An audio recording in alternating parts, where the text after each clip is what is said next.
Ini adalah tampilan yang akan kamu hadapi saat tes CPNS nanti. 3 hal penting yang harus diperhatikan adalah nomor soal, soalnya itu sendiri, dan manajemen waktu pengerjaan.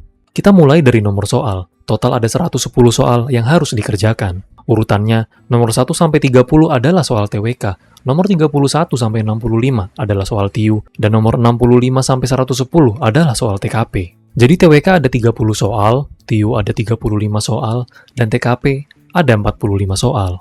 Di soal TWK dan TIU, kalau kita jawabnya benar, kita dapat 5 poin. Tapi kalau kita jawabnya salah, kita nggak dapat poin.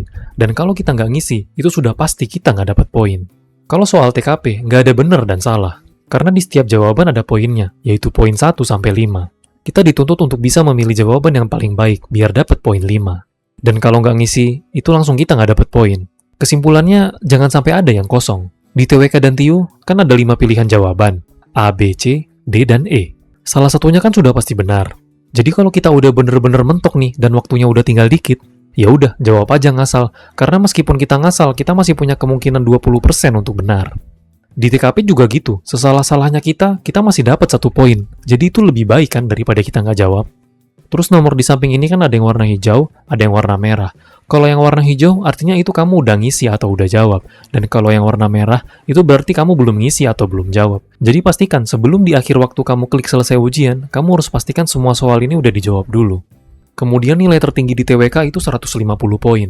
Jadi kalau TWK kamu bener semua, 5 poin dikalikan 30 soal. Terus TIU juga sama, kalau bener semua, berarti 5 poin dikalikan 35. Nilai paling tertingginya 175. Lalu untuk TKP, kalau kamu semuanya dapat 5 poin, berarti 5 poin dikalikan 45, hasilnya adalah 225. Artinya kalau dijumlah semua, nilai sempurnanya adalah 550. Tapi jangan lupa, kalau setiap subtes itu juga punya nilai passing grade atau nilai minimalnya.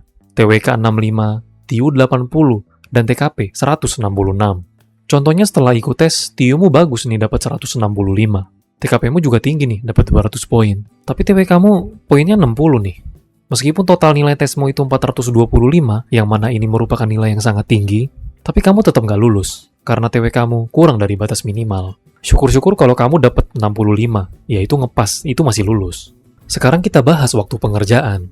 110 soal ini harus selesai dalam waktu 100 menit.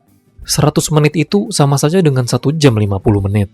Seperti yang muncul di sudut kanan atas komputermu saat ujian. Jadi waktunya akan berkurang terus sampai ke 0. Karena 110 soal waktunya 100 menit, artinya kita cuma punya waktu 0,91 menit per soal, atau 50 detik per soal.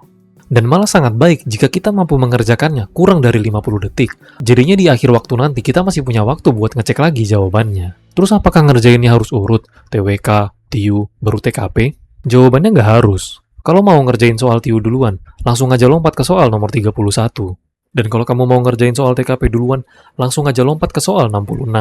Dan saran saya ngerjainnya tuh fokus ya. Jangan ngerjainnya tuh satu soal TIU, habis itu lompat satu soal TKP, baru nanti lompat lagi satu soal TWK. Itu nanti bakal chaos, itu nanti bakal nggak fokus ngerjainnya dan bakal ancur-ancuran pasti. Jadi biar kamu tahu, aku tuh bagusnya mulai dari mana dulu ya. Apakah TIU dulu, atau TKP dulu? Biar tahu jawabannya, kamu harus ikut tryout atau simulasi ujian. Salah satunya ada yang gratis dari CATBKN. Linknya saya taruh di deskripsi. Semakin kamu sering tryout, kamu akan terbiasa ngerjain soal dengan durasi waktu.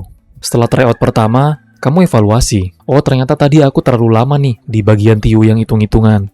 Atau, oh tadi aku baca soal TKP-nya tuh nggak fokus, jadi aku harus ngulangin 2 kali. Seharusnya next-nya aku baca sekali aja yang fokus, biar aku bisa langsung jawab, karena itu sangat menghemat waktu. Nanti setelah tryout kedua, evaluasi lagi. Tryout ketiga, evaluasi lagi. Sampai kita nemuin yang nyaman buat kita. Oh, aku nih nanti saat tes, aku bakal ngerjain TIU duluan, karena otakku masih fresh nih, jadi untuk hitung-hitungan bakal ku gas cepet di awal. Atau, aku mau fokus TKP duluan aja, karena kan soalnya panjang-panjang. Jadi mumpung awal-awal aku masih fokus nih, jadi aku bisa baca sekali, setelah itu langsung aku jawab. Kalau di akhir waktu malas banget aku baca panjang-panjang soalnya. Jadi semua itu kembali ke kamu masing-masing. Dan selanjutnya gue mau bahas kisi-kisi resmi dari Kepmenpan RB nomor 651 tahun 2023. Yang mana kisi-kisi ini tuh berlaku untuk CPNS 2024 kemarin. Dan sampai video ini diupload masih belum ada update dari pemerintah. Kalau nanti nggak ada update, berarti tetap ini yang dipakai. Dan kalaupun ada update, seharusnya perubahannya itu nggak bakal signifikan. Kita mulai dari kisi-kisi TWK. Di situ ada nasionalisme, integritas, bela negara, pilar negara, sama bahasa negara. Terus di TIU itu ada verbal, numerik, sama figural. Nah, 3 subtes di TIU ini masih kebagi lagi. Di verbal itu ada analogi, ada silogisme, sama ada analitis. Terus di numerik itu ada berhitung, yang biasa kita kenal dengan hitung cepat, terus deret angka, perbandingan kuantitatif, sama soal cerita. Terus yang terakhir figural tuh ada analogi, ada ketidaksamaan, sama ada serial.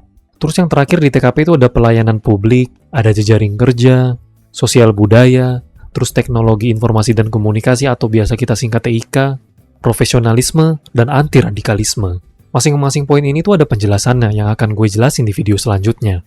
Kalau kamu punya saran, boleh tulis di kolom komentar. Sekian dari video ini, sampai ketemu di video selanjutnya.